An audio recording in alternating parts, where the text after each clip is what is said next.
Hello viewers, మొత్తానికి big boss 5కి సంబంధించిన సందడి మొదలైపోయిందనే చెప్పాలి. ఎక్కడ చూసినా ఈ బిగ్ బాస్కి సంబంధించి మనం గతంలో కూడా చూసాం. ఎప్పుడు కూడా బిగ్ బాస్ అనగానే ఒక మంచి ఫ్యామిలీ ఎంటర్టైనర్ గేమ్ షోగా మొత్తానికి అందరూ కూడా టీవీలకు అతుక్కుపోయి 100% ఎంటర్టైన్మెంట్తో ఉన్న ఈ షోని ఎంజాయ్ చేస్తూ ఉంటారు. సో కొంతమంది అనేవాళ్ళు ఏంటంటే, ఇప్పుడు కరోనా కదా, ఈ టైంలో ఈ యొక్క బిగ్ బాస్ షో ఏంటని. సో మొత్తానికి బిగ్ బాస్ షోకి సంబంధించి మనం ఒక్కసారి అనాలిసిస్ చేసే బిఫోర్ కొన్ని మాటలు ఏదైతే బిగ్ బాస్కి సంబంధించి ఈ షోకి సంబంధించి మనం మాట్లాడుకుంటే, బిగ్ బాస్ షో అనేది టోటల్గా ఏంటంటే క్వారంటైన్ చేసి వాళ్ళకి వ్యాక్సినేషన్స్ ఇప్పించి మొత్తానికి ఆ క్వారంటైన్ పీరియడ్ తర్వాత మళ్ళీ వాళ్ళని ఏదైతే ఆ హౌస్ ఉందో ఆ హౌస్లోకి తీసుకెళ్ళి ఒక సేఫెస్ట్ ప్లేస్, నాకు తెలిసి ఒక బిగ్ బాస్ హౌస్ అనేది ఒక safest place for contestants. So ఇట్లా వాళ్ళు ఎన్నో జాగ్రత్తలు తీసుకొని ఈ బిగ్ బాస్కి సంబంధించిన షోని చాలా వైభవంగా, అలాగే ప్రేక్షకులందరూ ఎవరైతే ఆడియన్స్ ఉన్నారో ప్రతి ఒక్కరిని, చిన్నపిల్లల దగ్గర నుంచి పెద్దవాళ్ళ దగ్గర నుంచి ఒక మిడిల్ ఏజ్డ్ పీపుల్ అందరినీ కూడా ఎంటర్టైన్ చేసే విధంగా ఈ బిగ్ బాస్ షో అనేది రూపొందించబడింది. అండ్ అలాగే మనం చూస్తే ప్రతి ఒక్క బిగ్ బాస్కి సంబంధించిన ఎపిసోడ్స్ మనము ఓవరాల్గా కనుక గేమ్ షోస్ చూసుకుంటే బిగ్ బాస్ 1 అవ్వచ్చు, 2 అవ్వచ్చు, 3 అవ్వచ్చు, 4 అవ్వచ్చు, ఎప్పటికప్పుడు వీటికి ఒక ప్రత్యేకమైన ఆడియన్స్ రిటెన్షన్ అనేది మనం ఎప్పుడు చూస్తున్నాం. ఎప్పటికప్పుడు ఆ క్రేజ్ పెరగడం తప్ప ఆ క్రేజ్ అనేది తగ్గడం అనేది జరగట్లేదు. సో అటువంటి బిగ్గెస్ట్ ఫ్యామిలీ ఎంటర్టైనింగ్ షో అనేది మొత్తానికి సెప్టెంబర్ 5th, అంటే ఇది నా అనాలిసిస్ మాత్రమే. కంప్లీట్ ఏంటంటే ఈ అనాలిసిస్ అనేది మనకు వచ్చే వార్తలు బట్టి, ఏవైతే మనం సేకరించిన దాన్ని బట్టి ఈ అనాలిసిస్, అలాగే కంటెస్టెంట్ అనాలిసిస్ కూడా నేను మీకు చెప్పడం జరుగుతుంది. సో మొత్తానికి ఈ సెప్టెంబర్ 5th నుంచి ఈ యొక్క బిగ్ బాస్ షో అనేది స్టార్ట్ అవుతుందని ఒక ఊహాగానాలు అయితే ఉన్నాయి. అయితే మరి ఇప్పటికే బిగ్ బాస్ ప్రోమోకి సంబంధించి కనుక మనం చూస్తే ఆగస్ట్ 15th అనే ఒక ఒకేషన్ ఉంది, అలాగే నాగార్జున గారి బర్త్డే కూడా ఉంది. సో ఈ రెండు ఒకేషన్స్లో కూడా ఏదో ఒక సందర్భంలో ఇంకా ప్రోమోస్ కూడా విడుదల చేసే సందర్భం కూడా ఉంది. సో డెఫినెట్గా బిగ్ బాస్ షో ఒక ఎంటర్టైనింగ్ షో కాబట్టి ఎప్పటికప్పుడు ప్రతి ఒక్కళ్ళలో కూడా ఒక ఆలోచన మొదలైంది, హోస్ట్ ఎవరు ఉంటారు. సో కొంతమంది అనుకున్నది ఏంటంటే రానా గారు వస్తారు ఈ బిగ్ బాస్ 5కి సంబంధించి, లేకపోతే మరొకరు వస్తారని. బట్ ఇక్కడ యాజ్ ఇట్ ఈస్గా there is no change. Nagarjuna garu 100% మళ్ళీ ఏదైతే గ్లామర్ కింగ్, ఆయన ఏదైతే కింగ్ అని అనిపించుకుంటారో మూవీస్లో, అలాగే ఆయన హోస్టింగ్తో మొత్తానికి బిగ్ బాస్ 4లో భయంకరమైన ఆడియన్స్ రిటెన్షన్, అంటే ఎక్కడ మనం కని విని ఎరగని రీతిలో ఆ ఆడియన్స్ రిటెన్షన్ అనేది బ్రహ్మాండంగా ఒక బ్రహ్మరథం పట్టారు ఏదైతే బిగ్ బాస్ 4లో నాగార్జున గారికి. సో డెఫినెట్గా there is no change, host అనేది నాగార్జున గారే ఉండబోతున్నారు. And at the same time ఇక్కడ ఇంకొక విషయం మనం బాగా గమనిస్తే, ఇక్కడ కంటెస్టెంట్స్ విషయంలో కూడా చాలామంది ఏంటంటే బిగ్ బాస్కి సంబంధించి అంటే సెలక్షన్ ప్రొసీజర్లో వాళ్ళు సెలక్షన్ ఏ విధంగా చేస్తారు, వాళ్ళు బాగా నేమ్ ఉన్నోళ్ళని, అంటే మన అంచనాలకి కాకుండా ఎవరెవరినో తీసుకుంటారని అంటారు. బట్ 100% చాలా చక్కగా అన్ని జోనర్స్, ఏదైతే సీరియల్కి సంబంధించి ఈ యొక్క ఆడియన్స్ని ఎంటర్టైన్ చేసే విషయంలో సీరియల్స్ వాళ్ళని, కామెడీ ఎవరైతే నచ్చుతుందో అలా కామెడీకి సంబంధించిన వాళ్ళని, అలాగే ఒక గ్లామర్ విషయంలో ఒక మోడల్కి సంబంధించిన వాళ్ళని, అలాగే ఒక హీరోయిన్కి సంబంధించి ఏదైతే వాళ్ళు ఇంతకు ముందు ఉన్న హీరోయిన్స్, అంటే మనం లాస్ట్ టైం మోనల్ గజ్జర్ గారిని చూసాం. సో అలాగే ఈసారి కూడా అంటే ఈ యొక్క కంటెస్టెంట్ ఈ బిగ్ బాస్ 5లో కూడా ఒక డిఫరెంట్ ఏదైతే ఆడియన్స్కి సంబంధించి పల్స్ ఉంటుందో దానికి సంబంధించి ఈ బిగ్ బాస్ 5 అయితే డెఫినెట్గా ఉండబోతుంది. సో అనాలిసిస్లోకి వెళ్ళే బిఫోర్ ఈ బిగ్ బాస్ 5కి సంబంధించి మనం ఒక్కసారి కనుక చూస్తే ఇప్పటికే చాలా క్రేజ్ సంపాదించింది. అలాగే ఏదైతే షణ్ముఖ్ జస్వంత్ గారు మీ అందరికీ తెలిసిందే, ఆయనకి యూట్యూబ్లో ఒక మిలియన్స్ ఆఫ్ వ్యూస్ ఉంటాయి. సో ఆయన ఉన్నారు, ఆయన ఇప్పుడు బిగ్ బాస్ 5లో వస్తున్నారు అంటున్నారు. సో డెఫినెట్గా ఆయన వస్తే డెఫినెట్గా చాలా పీక్ లెవెల్లో ఉంటుంది. బికాజ్ ఎందుకంటే మీ అందరికీ తెలిసిందే, యూట్యూబ్లో మిలియన్స్ ఆఫ్ వ్యూస్ ఉన్నప్పుడు ఆటోమేటిక్గా వ్యూయర్షిప్ అనేది చాలా ఎక్కువ ఉంటుంది. సో డెఫినెట్గా యూట్యూబర్స్కి పండగే అని చెప్పాలి. అలాగే ఛానల్కి సంబంధించిన రేటింగ్ కూడా భయంకరంగా పెరగబోతుంది, no doubt about it, in case Shanmukh Jaswanth వస్తే.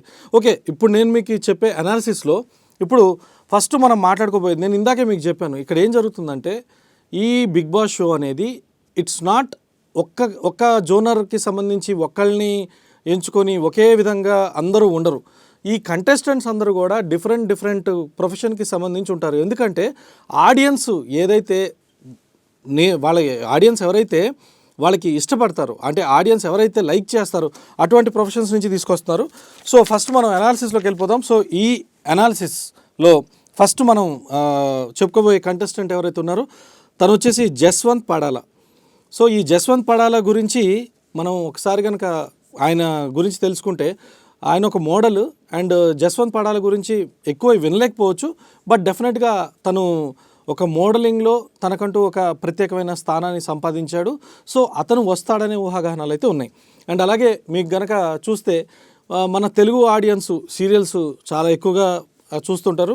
సో అటువంటి వాళ్ళకి నాకు తెలిసి విజయ్ సన్నీ అందరికీ తెలిసే ఉంటాడు. సో విజయ్ సన్నీ కళ్యాణ వైభోగం సీరియల్ యాక్టర్. సో తను వచ్చే అవకాశాలు ఉన్నాయి.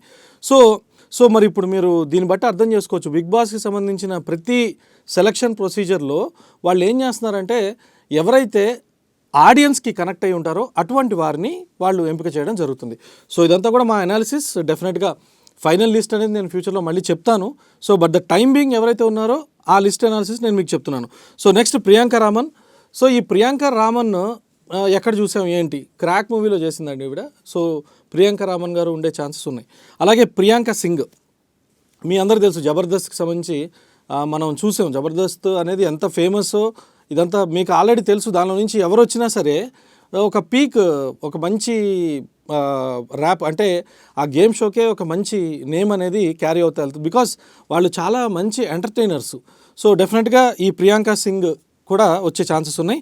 అలాగే ఆర్జే కాజల్, మీరు ఒకసారి ఆర్జే కాజల్ని కనుక చూస్తే తన ఇన్స్టాలో కానీ లేకపోతే ఫేస్బుక్లో కానీ చాలామంది ఫాలోవర్స్ ఉంటారు. అండ్ ఆర్జే కాజల్ అని అంటే తెలియని వాళ్ళు అంటూ ఉండరు. సో డెఫినెట్గా తను కూడా వచ్చే ఛాన్స్ ఉన్నాయి. అండ్ అలాగే నవ్యస్వామి. సో ఈ నవ్యస్వామి గారు కూడా, ఈవిడ కూడా షీఈస్ ఫ్రమ్ సీరియల్ ఫ్యామిలీ. అంటే సీరియల్లో నవ్యస్వామి గారు మీ అందరు తెలిసే ఉండొచ్చు. రీసెంట్గా ఇంటర్వ్యూస్ కూడా చాలా వచ్చాయి. సో తను కూడా వచ్చే ఛాన్సెస్ ఉన్నాయి. అండ్ అలాగే నిఖిల్, మీ అందరికీ తెలుసు నిఖిల్ కాస్కో, మన యూట్యూబ్లో కాస్కో ఆల్రెడీ తను చాలామందిని ఇంటర్వ్యూ చేశాడు. And at the same time తన ఇంటర్వ్యూ కూడా మనం చూసాం. సో మొత్తానికి కాస్కో నిఖిల్ కూడా ఈ రేస్లో ఉన్నాడు. అలాగే సిరి హనుమంత్. ఒక్క సిరి హనుమంత్ గురించి మనం మాట్లాడుకుంటే సీరియల్స్ అవ్వచ్చు, షార్ట్ ఫిల్మ్స్ అవ్వచ్చు, సో వీటన్నిటిలో కూడా ఉన్నారు. సో డెఫినెట్గా తను కూడా రేస్లో ఉన్నారు. అండ్ అలాగే లోబో.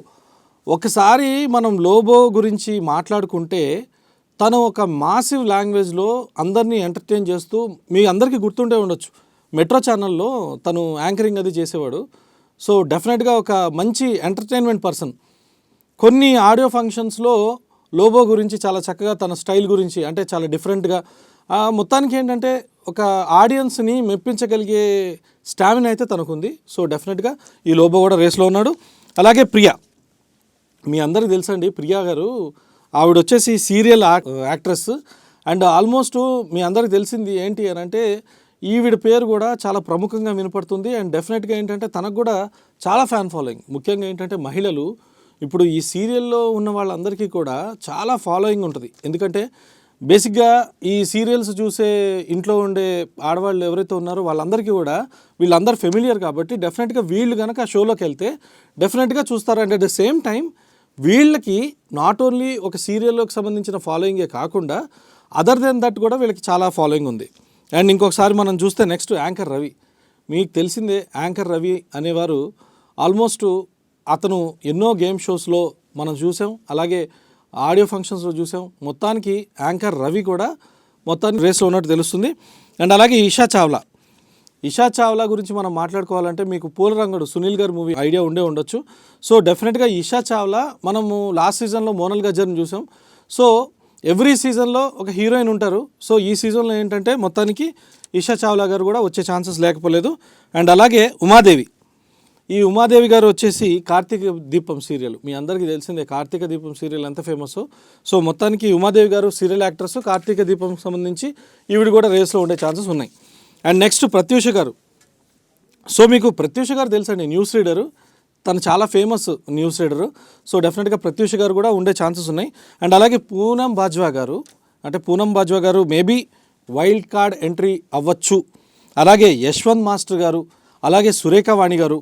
సో వీళ్ళందరూ కూడా అంటే లైక్ ఇప్పుడు ఎవరైతే నేను లాస్ట్లో చెప్పానో పూనం బాజ్వా గారు కానీ లేకపోతే యశ్వంత్ మాస్టర్ కానీ లేకపోతే సురేఖవాణి గారు కానీ, అంటే గతంలో కూడా యశ్వంత్ మాస్టర్ గారు చెప్పారు బిగ్ బాస్ షోకి సంబంధించి, బిగ్ బాస్ షో అనేది చాలా మంచి ఎంటర్టైనింగ్ షో, నాకు వెళ్ళడం చాలా ఇష్టం, అది నిజంగా పార్టిసిపేట్ చేయడం చాలా ఐ థింక్ మంచి ఎంటర్టైనింగ్ షో అని చెప్పి.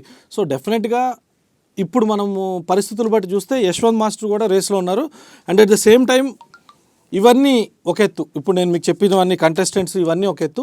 సో మొత్తానికి ఏంటంటే ఓవరాల్గా మనం చూసుకుంటే షణ్ముఖ్ జస్వంత్ వస్తే మొత్తానికి ఇప్పుడున్న కంటెస్టెంట్స్ అందరి మధ్యలో కూడా ఒకవేళ షణ్ముఖ్ జస్వంత్ కనుక బిగ్ బాస్లోకి రాకపోతే కాంపిటీషన్ ఒక రకంగా ఉంటుంది, షణ్ముఖ్ జస్వంత్ కనుక వస్తే కాంపిటీషన్ ఇంకో రకంగా ఉంటుంది. మొత్తానికి మటుకు ఈసారి చాలా చక్కగా ఈ బిగ్ బాస్కి సంబంధించిన 5 కంటెస్టెంట్స్ ఎవరైతే ఉన్నారో వాళ్ళందరికీ, ప్రజలకి ఎవరైతే ఆడియన్స్ ఉన్నారో వాళ్ళందరికీ దగ్గరగా మనసులు దోచుకున్న వాళ్ళందరినీ కూడా ఈ బిగ్ బాస్ షోలో తీసుకొచ్చి పెడుతున్నారు. సో మొత్తానికి నాకు తెలిసి ఏంటంటే బిగ్ బాస్ షో ఎప్పుడు కూడా ఆడియన్స్ రిటెన్షన్ ఎప్పుడు కూడా హై గ్రాఫ్ వెళ్తూనే ఉంది. సో ఈ బిగ్ బాస్ 5కి సంబంధించిన ఈ యొక్క షో కూడా డెఫినెట్గా గ్రాండ్ సక్సెస్ అయ్యే ఛాన్సెస్ అయితే 100% ఉన్నాయి. బికాజ్ ఎందుకంటే బిగ్ బాస్ అనగానే క్రేజ్ అనేది 1-2 months బిఫోర్ నుంచే బిగ్ బాస్కి సంబంధించిన అప్డేట్స్ కోసం కావచ్చు, లేకపోతే ఫ్యాన్ పేజెస్ కావచ్చు, ఇవన్నీ కూడా ఫామ్ అవుతుంటాయి. ఎందుకంటే బిగ్ బాస్ షో అనేది ఒక మంచి ఎంటర్టైన్మెంట్ షో. కొంతమంది ఏంటంటే బిగ్ బాస్ షో వల్ల మనకు ఉపయోగం ఏంటి అని అంటే కొన్ని సినిమాలు అవ్వచ్చు, లేకపోతే బిగ్ బాస్ లాంటి షోస్ అవ్వచ్చు, ఇవన్నీ కేవలం ఎంటర్టైన్మెంట్ కోసం చూడాలి తప్ప ఇంకా వేరే విధంగా కాదు. సో డెఫినెట్గా ఒక ఎంటర్టైన్మెంట్ షో కాబట్టి, 10 మందిని ఎంటర్టైన్మెంట్ చేస్తుంది కాబట్టి బిగ్ బాస్ షో ఈరోజు ప్రజల్లో అంత ఆదరాభిమానాలను అనేది సంపాదించింది. సో డెఫినెట్గా మొత్తానికి ఓవరాల్గా నేను చెప్పే ఎనాలిసిస్ ఇది. And at the same time according to నా ఆలోచన ప్రకారం సెప్టెంబర్ 5th సండే రోజున ఈవినింగ్ 6 to 10 PM అంటే ఆల్మోస్ట్ ఒక 3-4 గంటలు వ్యవధిలో, అంటే ఈ 3 to 4 hours మొత్తానికి డ్యాన్స్ ప్రోగ్రామ్స్ అని అవని ఇవని మొత్తానికి చాలా రచ్చరచ్చగా స్టార్ట్ అవుతుంది. And at the same time ఇంకా ప్రోమోస్ అంటారా, నాగార్జున గారి బర్త్డే ఉంది, అలాగే August 15th ఉంది. సో డెఫినెట్గా మనం అయితే డెఫినెట్గా వెయిట్ చేసి చూడాల్సిందే. సో ఈ గేమ్ షో డెఫినెట్గా రాక్ చేయబోతుంది అనడంలో ఎటువంటి అతిశయోక్తి లేదు. సో ఫ్రెండ్స్, మరిన్ని అప్డేట్స్ కోసం కామెంట్స్ రూపంలో తెలియపరచండి. And at the same time నేను ఎవ్రీడే మీకు నా యొక్క అనాలిసిస్తో నేను ముందుకు వస్తూనే ఉంటాను. And thank you so much for watching this video. Signing off for today. This is Peddikeshwar. Have a great day. ఇలాంటి ఇంట్రెస్టింగ్ వీడియోస్ కోసం తప్పకుండా మా ఛానల్ని సబ్స్క్రైబ్ చేయండి.